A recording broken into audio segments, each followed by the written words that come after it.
आयकर की आज की कक्षा में आप सभी का स्वागत है। आज का जो हमारा टॉपिक है वो है निवास स्थिति एवं कर भार या कर दायित्व। आयकर के दृष्टिकोण से करदाता की जो निवास स्थिति है वो बहुत ही महत्वपूर्ण स्थान रखती है, क्योंकि सभी प्रकार के जो करदाता हैं उनके जो कर का निर्धारण है वो उनकी निवास स्थिति के आधार पर ही किया जाता है। अधिनियम की धारा 6 के अनुसार इस आधार पर यानी कि निवास स्थिति के आधार पर करदाताओं की 3 श्रेणियां होती हैं। पहली भारत में साधारण निवासी, दूसरी भारत में असाधारण निवासी और तीसरी अनिवासी। यहाँ पर ये बात ध्यान देने के लायक है कि जो ये कर निर्धारण के लिए निवास स्थिति का निर्धारण किया जाता है वो गत वर्ष यानी कि प्रीवियस ईयर के आधार पर किया जाता है। साथ ही भिन्न भिन्न प्रकार के करदाताओं के लिए इन श्रेणियों को निर्धारित करने के जो नियम हैं वो भी अलग अलग होते हैं। तो सबसे पहले हम बात करते हैं व्यष्टि के निवास स्थान की। तो हम बात करते हैं निवासी के लिए। किसी भी व्यष्टि यानी इंडिविजुअल को निवासी होने के लिए इन 3 शर्तों को पूरा करना जरूरी होता है। देखिए 3 शर्तें कौन कौन सी हैं। पहले हम बात करते हैं पहली शर्त की। पहली शर्त है हमारी शर्त 1। इसमें 2 सब पॉइंट्स हैं, 2 परिस्थितियां हैं, परिस्थिति ए और परिस्थिति बी।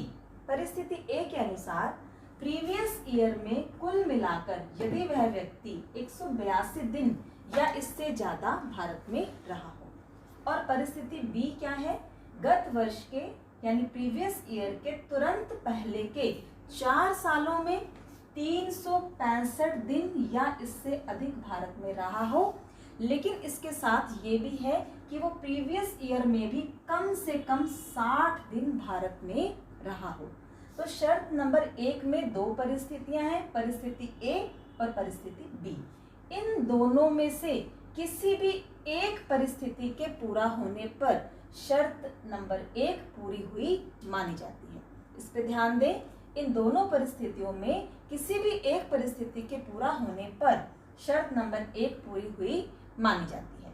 लेकिन यहाँ पर यह बात भी ध्यान देने के योग्य है कि यदि कोई व्यक्ति जो कि भारतीय नागरिक है और प्रीवियस ईयर में वो अपने रोजगार के लिए या रोजगार के संबंध में विदेश गया हो, उस स्थिति में उस पर केवल पहली स्थिति ही लागू होती है, उसके लिए दूसरी स्थिति महत्वहीन हो जाती है।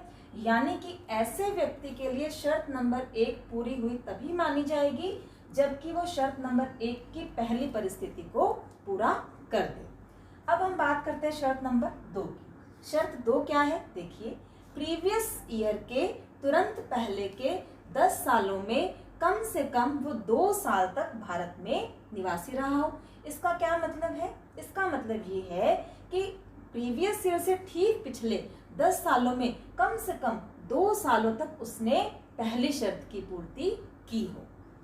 तीसरी शर्त देखिए, तीसरी शर्त क्या है, प्रीवियस ईयर से ठीक पहले के तुरंत पहले के 7 सालों में कुल मिलाकर 730 दिन या इससे ज्यादा वो व्यक्ति भारत में रहा हो।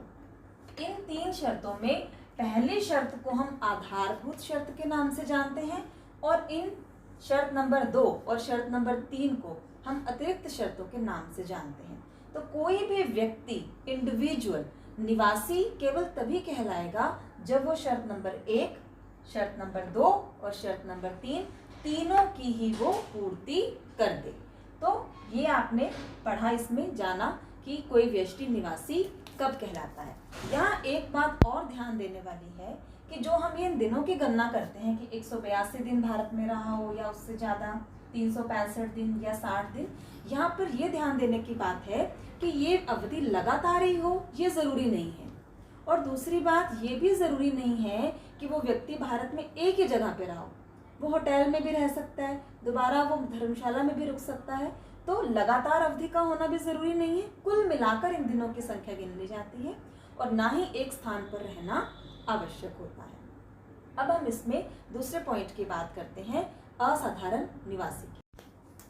असाधारण निवासी, कोई भी इंडिविजुअल असाधारण निवासी उस स्थिति में कहलाता है जबकि वो इन 3 शर्तों में से, कौन सी 3 शर्तें जो अभी हमने पढ़ी, 3 शर्तें, उनमें से पहली शर्त यानी कि आधारभूत शर्त को तो पूरा करता है, लेकिन उसके बाद की दोनों यानी कि अतिरिक्त शर्तें जो हैं, द्वितीय और तृतीय शर्त, उनमें से या तो कोई एक या फिर दोनों ही पूरी नहीं करता, तो ऐसी स्थिति में वह इंडिविजुअल असाधारण निवासी कहलाता है। तीसरा पॉइंट या तीसरी स्थिति हमारे पास है अनिवासी यानी कि नॉन रेजिडेंट।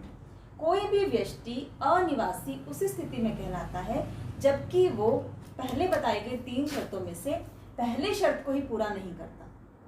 जब कोई व्यक्ति 3 बताई गई शर्तों में से पहली यानी कि आधारभूत शर्त को ही पूरा नहीं करता, उस स्थिति में उसे हम अनिवासी कहते हैं। ऐसी स्थिति में बाकी की 2 शर्तें यानी कि अतिरिक्त शर्तें जो हैं वो महत्वहीन हो जाती हैं। तो इस प्रकार हमने यहाँ पर देखा कि कोई व्यक्ति किस प्रकार, किन नियमों के आधार पर, किन शर्तों के आधार पर निवासी, अनिवासी या असाधारण निवासी माना जाता है। तो आज का ये हमारा टॉपिक यहीं तक रहेगा। Thank you.